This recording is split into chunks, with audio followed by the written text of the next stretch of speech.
Hello students, இன்னைக்கு lesson 2ல test based on sampling distribution 1 அதாவது small sample testல இருக்கிற 2 mark, 3 mark, 5 mark questions டீட்டெயில்டாக பார்க்கலாம்.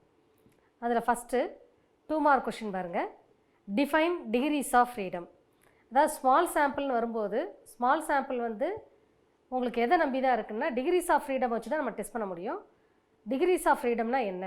The number of independent observations in the sample is called degrees of freedom and it is denoted as DF அப்படின்னு denote பண்ணுவோம். Degrees of freedomனா என்ன அர்த்தம்னா இப்போ எக்ஸாம்பிளுக்கு உங்களுக்கு 100 சாம்பிள் கையில் கொடுத்துருக்காங்க. அந்த 100 சாம்பிளில் உங்களுக்கு எத்தனை தெரிஞ்சால் போதும்னா 99 சாம்பிளோட இன்ஃபர்மேஷனும் டோட்டல் தெரிஞ்சால் போதும். இன்னொரு சாம்பிள் அதாவது விட்டு போன 100th சாம்பிளோ இல்லாட்டி எந்த சாம்பிள் தெரியாமல் இருக்கோ அதை நம்ம ஈஸியாக கண்டுபிடிக்கலாம். அதுக்கு பேர் தான் என்னென்னா degrees of freedom. So degrees of ஃப்ரீடம்னா number of independent observations in the sample is called degrees of freedom and it is denoted as DS. அதுக்கு சில எக்ஸாம்பிள் தான் degrees of freedom for D test. அதாவது small சாம்பிளில் நிறையா test இருக்குது. D டெஸ்ட்டுன்னு இருக்குது, அதுக்கப்புறம் கை ஸ்கொயர் டெஸ்ட்டுன்னு இருக்குது. எல்லாமே எதை நம்பி தான் இருக்குன்னா டிகிரிஸ் ஆஃப் ஃப்ரீடத்தை நம்பி தான் இருக்குது. அப்போ degrees of freedom for D test for a single population mean is n-1. T test of 2 population means is m plus n minus 2. அதாவது ஃபஸ்ட்டு m சாம்பிள் இருக்குது, இன்னொன்று n சாம்பிள் இருக்குன்னா அது ரெண்டுத்தோடு சேர்ந்து வரக்கூடிய டிகிரிஸ் ஆஃப் ஃப்ரீடம் என்னவா இருக்கும்னா m-1 plus n-1. அதை தான் என்ன சொல்கிறோம்னா m plus n minus 2. இப்போ டிகிரிஸ் ஆஃப் ஃப்ரீடம் உங்களுக்கு புரிஞ்சுருக்குன்னு நினைக்கிறேன். அடுத்த question, define students T distribution. அதாவது ஸ்மால் சாம்பிளை டெஸ்ட் பண்ணுறதுக்கு நிறையா டெஸ்ட்டு இருக்குதுன்னு சொல்லியிருக்கேன். அதில் first test is student T distribution. Small sample அப்படின்னா n is lesser than 30 இருந்தால் அந்த சாம்பிளுக்கு பேர் ஸ்மால் சாம்பிள் டெஸ்ட். நம்ம ஏற்கனவே ஃபஸ்ட்டு லெசனில் வந்து என்ன படிச்சிருக்கோம்னா லார்ஜ் சாம்பிள் டெஸ்ட் படிச்சிருக்கோம். அதுக்கு நம்ம யூஸ் பண்ணக்கூடிய டெஸ்ட் வந்து இசட் டெஸ்ட்டுன்னு யூஸ் பண்ணுவோம். இப்போ நம்ம யூஸ் பண்ணக்கூடியது என்னென்னா டி டெஸ்ட். அந்த டி டெஸ்ட்டை எப்படி டிஃபைன் பண்ணுறோன்னு பாருங்கள். If X follows n of 0,1 அப்படின்னா normal distribution with mean 0 and variance 1. அந்த டிஸ்ட்ரிபியூஷனுக்கு பேர் ஸ்டாண்டர்ட் நார்மல் டிஸ்ட்ரிபியூஷன் பேர். And y follows chi n square, அதாவது கை ஸ்கொயர் டிஸ்ட்ரிபியூஷனாக இருந்து are 2 independent random variables, 2 different independent random variables எக்ஸ்னு ஒன்று இருக்குது, இன்னொன்று ஒய்ன்னு இருக்குது. தென் ஸ்டூடெண்ட் டி டிஸ்ட்ரிபியூஷன், அந்த டி டிஸ்ட்ரிபியூஷனை கண்டுபிடிச்சது வந்து ஸ்டூடெண்ட்ஸ். அதனால் அதை டி இஸ் ஈக்குவல் டு எப்படி டிஃபைன் பண்ணுறோன்னா X by square root of capital Y by N is set to have T distribution with n degrees of freedom. அதை ஜென்ரலாக எப்படி தான் டினோட் பண்ணுவோன்னா TN. So define student T distribution கேட்டால் just இதை எழுதினாலே போதும், உங்களுக்கு 2 மார்க் வந்துடும். If X follows n of 0,1 அண்ட் ஒய் ஃபாலோஸ், அந்த சிம்பிள் வந்து ஃபாலோஸ்னு அர்த்தம், chi n square are independent random variables, then T is equal to X by root of Y by N is set to have T distribution with n degrees of freedom. This can be denoted as tn. Next question, write the properties of T distribution. This is asked for your 5 mark question. What are all the properties in T distribution?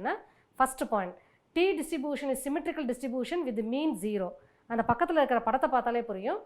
மீன் வந்து 0வாக இருக்கும். கீழே இருக்கிறது பாருங்கள், X axis வந்து மீனை represent பண்ணுறது. அந்த மீன் வந்து 0ங்கிற இடத்துல இட் இஸ் சிமெட்ரிக்கல். சிமெட்ரிக்கல்னால் அந்த 0ங்கிற இதுக்கு நேரம் நான் வெர்டிக்கல் லைன் போடுறேன். அந்த வெர்டிக்கல் லைன் பார்த்தா இந்த சைடில் இருக்கிற கர்வானது அப்படியே இந்த சைடில் விளையாடுற மாதிரி இருக்கும். So t distribution is symmetrical with mean 0. அதுக்கப்புறம் அந்த graph of D distribution is similar to normal distribution. இது பார்க்க எப்படி இருக்குன்னா அப்படியே நார்மல் டிஸ்ட்ரிபியூஷன் கர்வ் மாதிரி, அதாவது பெல் ஷேப்டு கர்வ் மாதிரியே இருக்கும். Second point. Third point, T distribution curve is asymptotic to X axis. Asymptote அப்படின்னு என்ன அர்த்தம்னா இட் டச்சஸ், அதாவது அந்த கர்வானது எக்ஸ் ஆக்சிஸை தொடர மாதிரி இருக்கும். ஆனால் எங்கே தொடுனா இன்ஃபினிட்டி டிஸ்டன்ஸில் போய் அது தொடர மாதிரி இருக்கும். பாருங்கள் பக்கத்தில் இருக்கிற டயக்ராமில் எல்லா கர்வும் பார்க்க எப்படி இருக்குன்னா T distribution curve and it touches the X axis, அதாவது அந்த கீழே இருக்கிற லைன் எக்ஸ் ஆக்சிஸை எங்கே போய் தொடர மாதிரி இருக்குன்னா இன்ஃபினிட்டி டிஸ்டன்ஸில் தொடர மாதிரி இருந்தால் அதுக்கு பேர் தான் என்னென்னா அசிம்டோட்னு அர்த்தம். Here which axis axis and அசிம்டோட்னா x axis. The shape of the t distribution curve varies with the degrees of freedom. பாருங்களேன் நிறைய டிஃப்ரெண்ட் கலர்ஸில் உங்களுக்கு வந்து டி டிஸ்ட்ரிபியூஷன் கர்வ் போட்டிருக்கேன். டிகிரிஸ் ஆஃப் ஃப்ரீடம் 1, அப்போ 1 டிகிரிஸ் ஆஃப் ஃப்ரீடம், அந்த ரெட் கலர் கர்வ் பாருங்கள் 1 டிகிரிஸ் ஆஃப் ஃப்ரீடம்ல எப்படி இருக்குது t distribution curve. 5 degrees of freedom வரும்போது டி டிஸ்ட்ரிபியூஷன் கர்வ் எப்படி இருக்குது. 12 டிகிரிஸ் ஆஃப் ஃப்ரீடம் வரும்போது டி டிஸ்ட்ரிபியூஷன் கர்வ் எப்படி இருக்குது. அதுக்கப்புறம் 30 டிகிரிஸ் ஆஃப் ஃப்ரீடம் வரும்போது டி டிஸ்ட்ரிபியூஷன் எப்படி இருக்குது. கடைசியில் அதாவது when n approaches 30 then the t distribution becomes என்ன distribution மாறுனா normal distribution மாறும். அதான் கொடுத்திருக்காங்க. The shape of the t distribution curve varies with the degrees of freedom.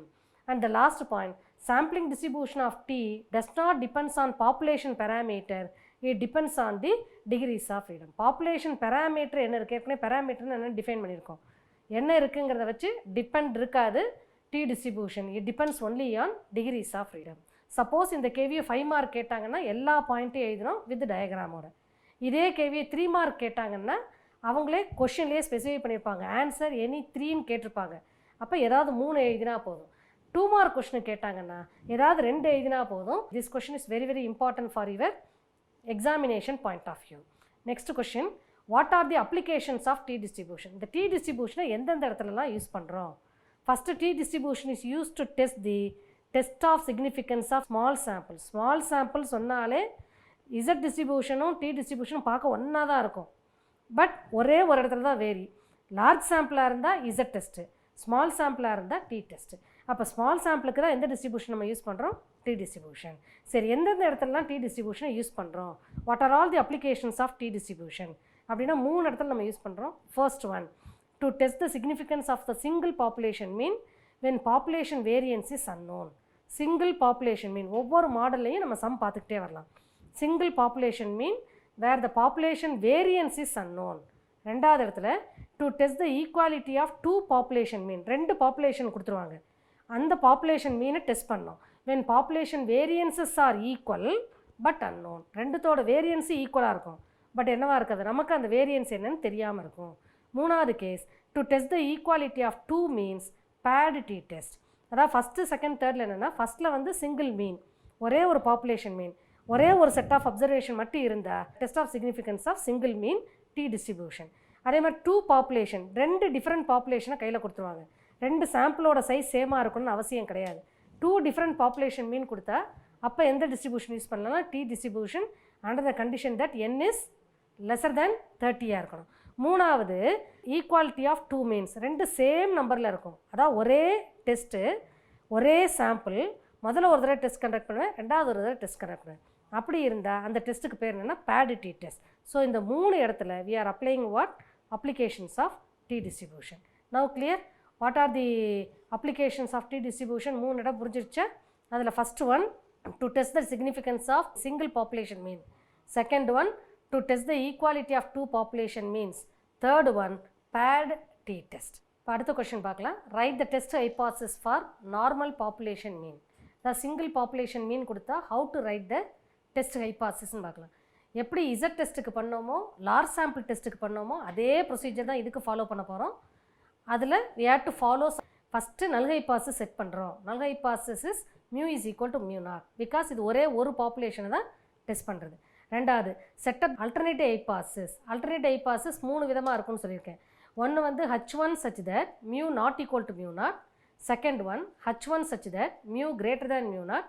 Third one h1 such that mu lesser than mu naught.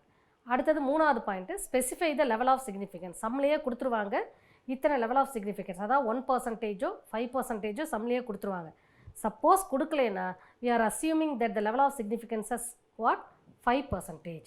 அடுத்தது test statistic கண்டுபிடிக்கிறதுக்கு formula use பண்ணுறோம். என்ன ஃபார்முலானா t is equal to, அப்படியே இங்கே normal Z டெஸ்ட்டில் என்ன use பண்ணோமோ அதே தான் இங்கேயும் ஃபாலோ பண்ணுறோம். t is equal to x bar minus mu by s by √10. x bar அப்படிங்கிறது சாம்பிள் மீன். இசட் டெஸ்ட்டில் என்ன பண்ணியிருப்பாங்கன்னா x பாரோட வேல்யூலாம் கொடுத்துவாங்க, because the population is very large. இங்கே எப்படி கிடையாதுன்னா, அதான் n இஸ் வெரி லார்ஜ், இங்கே வந்து n இஸ் வெரி ஸ்மால். அப்போ ஒன்று அந்த எக்ஸ் பாரோட வேல்யூவை கொடுக்குற மாதிரியும் சம் வரலாம், அப்படி இல்லைன்னா எக்ஸ் பாரை கண்டுபிடிக்கிற மாதிரியும் சம் வரலாம். ஸோ எக்ஸ் பாருங்கிறது சாம்பிள் மீன். அந்த சாம்பிள் மீன் எப்படி கண்டுபிடிப்பீங்கன்னா சிக்மா எக்ஸ் பை என், அந்த எக்ஸை ஃபுல்லாக டோட்டல் போட்டு என்னால் டிவைட் பண்ணலாம். புரிஞ்சிச்சா? அடுத்தது சாம்பிள் ஸ்டாண்டர்ட் டீவியேஷன், அதை என்ன சொல்கிறோன்னா எஸ்ன்னு சொல்கிறோம்.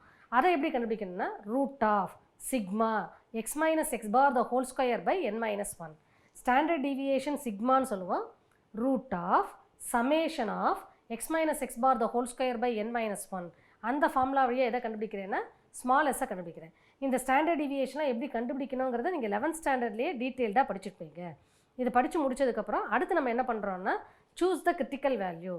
ஸோ critical value எப்படி செலக்ட் பண்ணோம் அப்படிங்கிறதுக்கு நார்மலில் எப்படி பண்ணோமோ அதே மாதிரி தான் லார்ஜ் சாம்பிள் டெஸ்ட்டில் என்ன பண்ணோமோ அதே தான். அல்டர்னேட் ஹைபாத்தசிஸ் எப்படி எடுக்கிறோம்? 3 அல்டர்னேட் ஹைபாத்தசிஸ் இருக்குது. One is mu not equal to mu naught, அடுத்தது mu greater than mu naught, அதுக்கப்புறம் mu lesser than mu naught. அப்போ கிரிட்டிக்கல் வேல்யூ எப்படி பார்க்கலான்னா Tn-1, ஏன்னா இது depends on degrees of freedom சொல்லியிருக்கேன். அப்போ n-1 degrees of freedom, single mean வந்து n-1 டிகிரிஸ் ஆஃப் ஃப்ரீடம். அப்போ Tn-1 alpha by 2, alpha by 2ங்கிறது 2 tail. அடுத்தது பாருங்கள் Tn-1 ஆல்ஃபா, அடுத்தது லெஸ் தேன் வரும்போது -Tn-1 ஆல்ஃபா. ஸோ இதை வச்சு நம்ம என்ன செய்கிறோம்? கிரிட்டிக்கல் வேல்யூ கண்டுபிடிக்கிறோம். கிரிட்டிக்கல் வேல்யூக்குன்னு ஒரு டேபிளே இருக்குது. அந்த டேபிள் வந்து உங்களோட புக்கோட லாஸ்ட் பேஜில் டி டிஸ்ட்ரிபியூஷன் வேல்யூனே கொடுத்துருப்பாங்க. அந்த வேல்யூலேருந்து நம்ம என்ன செய்கிறோன்னா கிரிட்டிக்கல் வேல்யூவை எடுக்கிறோம். எடுத்து முடிச்சதுக்கப்புறம் next we are going to decide on H0, choosing the suitable rejection rule from the following table corresponding to H1. H1னா அல்டர்னேட்டிவ் ஹைபாத்தசிஸ். அல்டர்னேட்டிவ் ஹைபாத்தசிஸ் எப்படி இருக்குது? ரிஜெக்ஷன் ரூல் எப்போ ஃபாலோ பண்ணோம்? Mu not equal to mu நாட்டுங்கிற alternative ஹைபாத்தசிஸில் எப்போ reject பண்ணோன்னா modulus of T0 greater than or equal to Tn-1, alpha by 2. அதாவது கிரிட்டிக்கல் வேல்யூவை விட என்னோட கால்குலேட்டட் வேல்யூ ஜாஸ்தியாக இருந்தால் we are going to reject the null hypothesis and we are going to accept the alternative hypothesis. அடுத்தது mu greater than mu நாட்டில் T0 greater than Tn-1, alpha.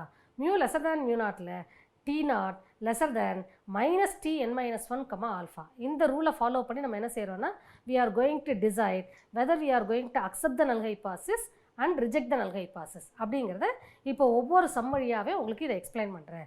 So first என்ன பண்ணணும்? Setup the null hypothesis. Second you have to set up the alternative hypothesis. அந்த null hypothesis set பண்ணும்போது கரெக்டாக set பண்ணிடணும். Mu is equal to mu not for single mean. Alternative hypothesis set பண்ணோம். மூணாவது level of significance என்னன்னு பார்க்கணும். நாலாவது அந்த டெஸ்ட் ஸ்டாட்டிஸ்டிக் ஃபார்முலாவுக்குள்ளே எல்லாத்தையும் அப்ளை பண்ணுறேன். அதுக்கப்புறம் அஞ்சாவது கிரிட்டிக்கல் வேல்யூ டி டிஸ்ட்ரிபியூஷன் டேபிள்லேருந்து நான் கிரிட்டிக்கல் வேல்யூவை பார்க்குறேன். பார்த்ததுக்கப்புறம் we are coming to the decision whether we are going to accept the null hypothesis or reject the null hypothesis அப்படிங்கிறத பார்க்க போகிறோம். அதுக்கு இப்போது நம்ம ஒரு சம் எடுத்துக்கலாம். ஒரு சம் பாருங்கள். the average monthly sales based on past experience of a particular brand of toothpaste. அந்த ஆவரேஜ் சேல்ஸ் பார்த்தானா 216 ரூபா, 216 ருபீஸ் வருது. அதோட ஸ்டாண்டர்ட் டிவியேஷன் என்னவாக இருக்குன்னா 8 ரூபாயாக இருக்குது, 8 rupees. Does the campaign have helped in promoting the sales of a particular brand of toothpaste? இப்போ நமக்கு என்ன கொஷின்? இந்த அட்வர்டைஸ்மெண்ட் கேம்பெயின் பண்ணுறதுனால என்னோட சேல் இன்க்ரீஸ் ஆகிருக்கா, இந்த அட்வர்டைஸ்மெண்ட் வந்து எஃபெக்டிவா அப்படிங்கிறத பார்க்க போகிறோம். அதுக்கு ஒரு சம் வழியாக நம்ம இப்போ பார்க்கலாம். இப்போ பாருங்களேன் என்ன கொடுத்துருக்காங்க? நல் ஹைபாத்தசிஸ். நல் hypothesis H0 such that mu is equal to 200. ஏன் மியூ 200 எடுத்துக்கிறோன்னா ஆவரேஜாக ஒரு டிபார்ட்மெண்டல் ஸ்டோரோட மீன் சேல் வந்து 200 இருக்குது. கிளியர் ஆகிடுச்சா? The average monthly sale of a particular brand of tooth paste is ₹200. கிளியராக? அடுத்தது பாருங்கள் அல்டர்னேட்டிவ் ஹைபாத்தசிஸ். இப்போ அல்டர்னேட்டிவ் ஹைபாத்தசிஸ் 3 மாடலில் சொன்னேன். என்ன இருக்கும்? H1 such that mu not ஈக்குவலாக இருக்கா, கிரேட்டர் தேனாக இருக்கா, லெஸர் தேனாக இருக்கான்னு இதில் நான் செக் பண்ண போகிறேன். இதில் நான் ஏன் கிரேட்டர் தேன் போட்டிருக்கேன் பாருங்கள். Does the campaign have helped in promoting the sales of a particular brand of tooth பேஸ்ட்னு கேட்டிருக்காங்க. அப்போ ப்ரொமோட் ஆகிருக்கா, சேல்ஸ் இன்க்ரீஸ் ஆகிருக்கா அப்படின்னு கேட்டிருக்காங்க. அதனால் H1 such that mu greater than 200. Greater than என்ன சொல்லியிருக்கேன்? Right tail. ஃபஸ்ட் லெசன்லேயே இதை டீட்டெயிலாக எக்ஸ்பிளைன் பண்ணியிருக்கேன். ரைட் டெய்லா லெஃப்ட் டெய்லா 2 டெய்லாங்கிறது தெரியும். ஸோ கிரேட்டர் தேன் வரதுனால இது என்ன டெய்லு? Right tail.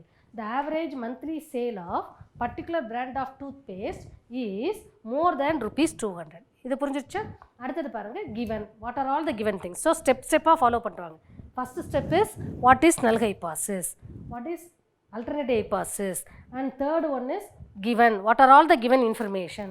என்ன கொடுத்துருக்காங்க? Sample size n is equal to 26. 26 departmental store எடுத்து செக் பண்ணுறாங்க. அதனால் n is equal to 26. அதோட மீன் எவ்வளவு? x bar, that is 216. அதோட ஸ்டாண்டர்ட் டீவியேஷன் எஸ் 8. ஸோ எல்லா இன்ஃபர்மேஷனும் கிடச்சாச்சு. பட் லெவல் ஆஃப் சிக்னிஃபிகன்ஸ் எதுவுமே கொடுக்கல சம்மில். அப்போ நம்ம என்ன எடுத்துப்போம்? லெவல் ஆஃப் சிக்னிஃபிகன்ஸ் 5%ன்னு எடுத்துக்கிறோம். கிளியர் ஆகிடுச்சா? அப்போ calculation of test statistic. Last சம்மில் டெஸ்ட் ஸ்டாட்டிஸ்டிக் கண்டுபிடிக்க என்ன ஃபார்முலான்னு சொல்லியிருக்கேன்.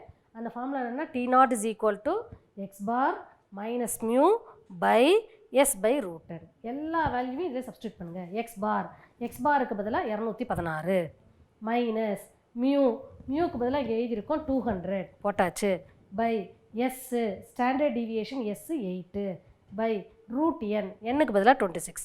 But for your examination point of view calculator is allowed. So calculator வழியாக இதை நான் சிம்பிளிஃபை பண்ணுறேன். 16/1.569.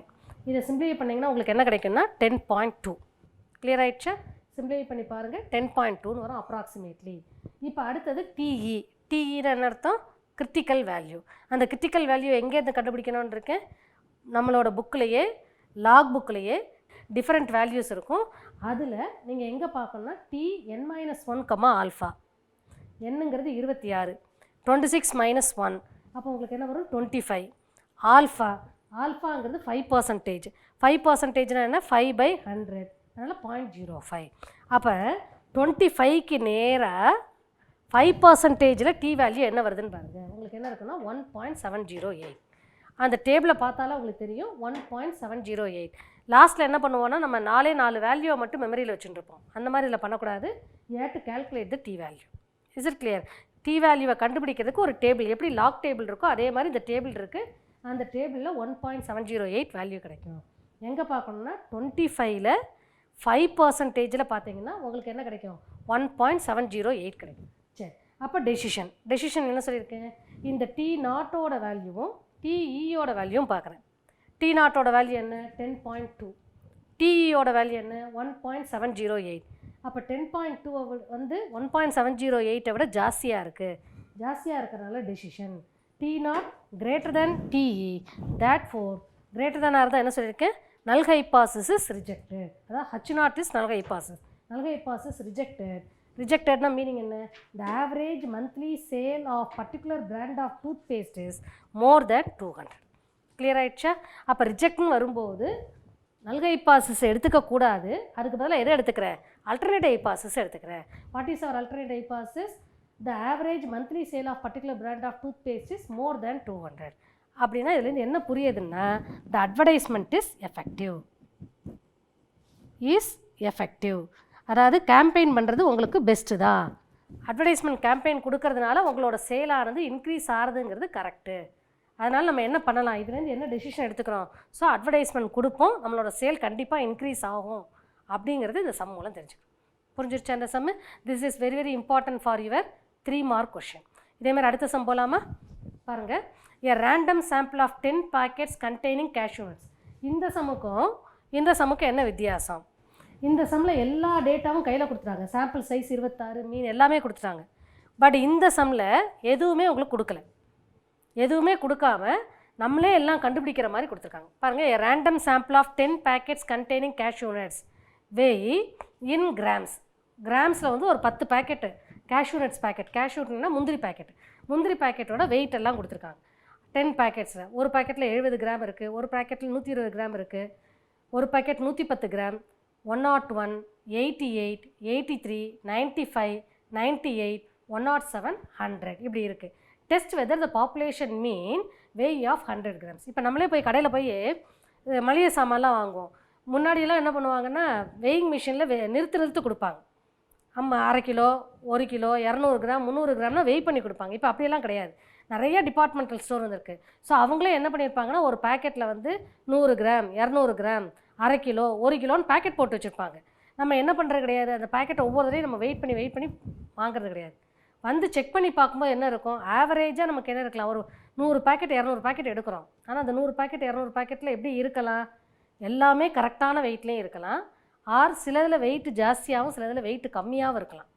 So on and average. So எல்லாத்தோட ஆவரேஜாக பாருங்களேன். இங்கே ஒரு இதில் 70 கிராம் இருக்குது, இன்னொன்று 120 கிராம் இருக்குது, இன்னொன்று 110 கிராம் இருக்குது. இப்படியே ஒரு 10 பேக்கெட் பார்க்குறேன். உடனே நான் பார்த்தோன்னே என்ன சொல்கிறேன்னா பாப்புலேஷன் மீனோட வெயிட் வந்து 100 கிராமாக இருக்கா அப்படின்னு செக் பண்ணுங்கள் அப்படிங்க. நீங்கள் உடனே கேட்கலாம், மிஸ் இதை இசட் டெஸ்ட்டில் போடக்கூடாது. ஏன்னா நம்பர் ஆஃப் சாம்பிள்ஸ் எவ்வளோ இருக்குது? ஒன்லி 10. அப்போ கண்டிப்பாக எந்த டெஸ்ட்டை ஃபாலோ பண்ண முடியாது? இசட் டெஸ்ட்டை ஃபாலோ பண்ண முடியாது. அப்போ எந்த டெஸ்ட்டுக்குள்ளே தான் போயானோ ஸ்மால் சாம்பிள். அதுலேயும் ஸ்மால் சாம்பிள் என்ன டெஸ்ட்டு? டி டெஸ்ட்டில் தான் எதை பண்ணுறோம்? மீன் டெஸ்ட் பண்ணுறோம். சிங்கிள் மீன் வழியாகவும் டெஸ்ட் பண்ணுறோம்.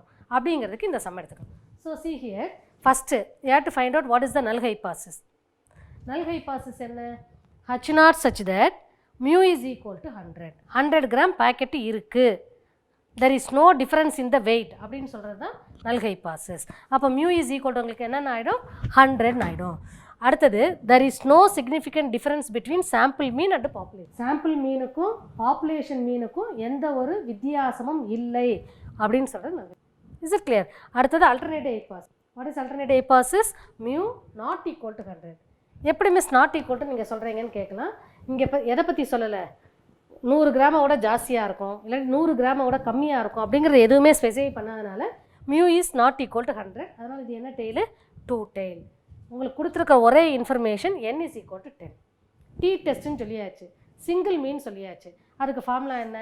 D not is equal to X bar minus mu by S by root n. அப்போ எக்ஸ் பார் தெரியணும், மியூ மட்டும்தான் எனக்கு தெரியும், n தெரியும்.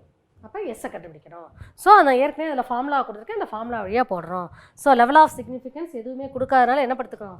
5% எடுத்துக்கிறோம். அப்போ எக்ஸோட இருக்கிற எல்லா என்ட்ரி எழுதுகிறேன். 70, 120, 110, 101, 88, 83, 95, 98, 107 அண்ட் 100. ஸோ இதை முதல்ல எழுதி முடித்ததுக்கப்புறம் உடனே என்ன செய்யக்கூடாது? டேபிள் நம்ம ஃபில்லப் பண்ணக்கூடாது. எக்ஸை ஃபுல்லாக எழுதி முடித்ததுக்கப்புறம் அதோட டோட்டல் என்னென்னு பார்க்குறேன். The total is 972. ஸோ இங்கே பாருங்கள், x bar is equal to sigma x by n. அப்போ 972 by 10 which is equal to 97.2. So என்னோட கணக்குப்படி டி நாட்டுக்கு வேணுங்கிற எக்ஸ் பாரை கண்டுபிடிச்சாச்சு, மியூ வந்தாச்சு. அடுத்து எஸ் கண்டுபிடிக்கணும். எஸ்ஸுக்கு ஃபார்முலா ஏற்கனவே கொடுத்துருக்கேன். என்ன formula? Root of sigma X minus X bar the whole square by n minus 1. அப்போ உங்களுக்கு என்ன வேணும்? X minus X bar the whole square வேணும், அதோட சமேஷன் வேணும். அப்போ x minus X bar the whole ஸ்கொயருக்கு முதல்ல என்ன தெரியணும்? எக்ஸ் மைனஸ் எக்ஸ் பார் தெரியணும். எக்ஸ் மைனஸ் எக்ஸ் பார்னால் எக்ஸில் இருக்கிற ஒவ்வொரு என்ட்ரியும் நான் எதோட சப்ராக்ட் பண்ணுறேன்? எக்ஸ் பாரோட சப்ராக்ட் பண்ணுறேன். அப்போ 70 மைனஸ் 97.2 மைனஸ் 27.2, 120 மைனஸ் 97.2 22.8, அப்படியே எல்லா வேல்யூவும் சப்ராக்ட் பண்ணுறேன். 110 மைனஸ் 97.2 12.8, அடுத்தது 3.8, 88 minus 97.2 minus 9.2, 83 minus 97.2 minus 14.2, 95 minus 97.2 minus 2.2, 98 minus 97.2 0.8. இதில் ஒரு ஆடட் அட்வான்டேஜ் என்னென்னா, since the calculator is allowed, டக்குன்னு கேல்குலேட்டர்லேயே எல்லாத்தையும் போட்டு முடிச்சிடலாம். ஸோ அதை அப்படியே ஸ்கொயர் பண்ணி ஒவ்வொரு என்ட்ரியாக எழுதுகிறேன். இது புரிஞ்சிச்சா எப்படி என்ட்ரி எழுதணுன்ட்டு? ஓகே, இதை ஃபுல்லாக நான் ஆட் பண்ணுறேன். கரெக்டாக அடிஷனும் பண்ணலாம், ஆர் அப்ராக்சிமேட்டடாக நான் என்ன கொண்டு வந்திருக்கேன்? சிங்கிள் டிஜிட்டில் கொண்டு வந்துட்டேன். நான் இதெல்லாம் ஆட் பண்ணி approximately equal to single digit. Miss நான் 2 டிஜிட்டில் வச்சுக்கலாமா? தாராளமாக வச்சுக்கலாம், ஒன்றும் பிரச்சனை கிடையாது. அப்போ 1833.5 clear ஆகிட்டா? So what we are getting sigma X minus X bar the whole square is 1833.5 clear. So எனக்கு என்ன கிடைச்சாச்சு? எஸ் கிடைச்சாச்சு. எஸ்ஸுக்கு என்ன formula? Root of sigma X minus X bar the whole square is 1833.5 by என்ன இருக்குது? 9. ஏன் 9? n is 10, 10 minus 1 is 9. இது ரெண்டையும் டிவைட் பண்ணிட்டு அதுக்கு ரூட் போட்டிங்கன்னா 14.27. இது கிளியர் ஆகிடுச்சா? Okay. What is the formula for test statistic? The test statistic is T not is equal to X bar minus mu by S by root n. எல்லாம் கண்டுபிடிச்சாச்சு, அத்தனை வேல்யூ உள்ளே இருக்குங்க. Is it clear now? So what is X bar here? X bar is 97.2 minus 100 by எஸ்ஸுக்கு பதிலாக 14.273 by root n-க்கு பதிலாக 10. இதை simplify பண்ணிங்கன்னா you are getting the value as minus 0.6203. புரிஞ்சிச்சா? நல்லா புரிஞ்சிச்சா? So modulus of t not is equal to 0.6203. Clear ஆகிட்டாமா? சரி, இப்போ டிஇ கண்டுபிடிக்கணும். டிஇக்கு என்ன சொல்லியிருக்கோம்? அந்த ரிஜெக்ஷன் ரூல் டேபிள் போட்டிருக்கேன். அந்த டேபிள் படி டிஇ equal to Tn-1 alpha by 2. n-க்கு பதிலாக 9, தட் இஸ் 10-1, அதனால் 9. ஆல்ஃபாவுக்கு பதிலாக 0.05 டிவைடட் பை 2 0.025. இதை எப்படி கண்டுபிடிக்கணும்னு ஏற்கனவே சொல்லியிருக்கேன். டி டிஸ்ட்ரிபியூஷனுங்கிற டேபிளில் 9 டிகிரிஸ் ஆஃப் ஃப்ரீடத்துக்கு நேராக 0.025க்கு நேராக வேல்யூ பார்த்தீங்கன்னா உங்களுக்கு வேல்யூ என்னவாக இருக்குன்னா 2.262. உங்களோட புக்கில் லாஸ்ட் பேஜில் டி டிஸ்ட்ரிபியூஷன் டேபிள்னே இருக்குது. அந்த டேபிளில் போய் இதை பாருங்கள். பார்த்தீங்கன்னா t e equal to 2.262, modulus of t நாட்டுங்கிறது 0.6203, எனக்கு 2.262. இந்த வேல்யூவை விட என்னோடய வேல்யூ என்னவாக வந்திருக்குன்னா கம்மியாக வந்திருக்கு. So since the calculated value is less than the table value. Table வேல்யூனா புக்கில் இருக்கிற வேல்யூ. அதனால் என்ன தெரியுது, H0 is not rejected. H0 not ரிஜெக்டட்னு அர்த்தம், அந்த பேக்கெட்டில் இருக்கிற எல்லாத்தோட கேஷ்யூ நட்ஸோட மீன் வெயிட் என்னவாக தான் இருக்குன்னு தெரியுது, 100 kg தான் இருக்கும். That is no significant difference between sample mean and population mean. So இப்போ நம்ம என்ன பண்ணியிருக்கோம்னா test of significance of single mean மட்டும் தான் பார்த்துருக்கோம் டி டெஸ்ட்டில். அதே மாதிரி இன்னும் 2 மீன் இருக்குது. ஈக்குவாலிட்டி ஆஃப் 2 மீன்ஸ்னு ஒன்று இருக்குது, இன்னொன்று பேடு டி டெஸ்ட்டுன்னு இருக்குது. அதை அப்கமிங் வீடியோஸில் பார்க்கலாம். தேங்க்யூ.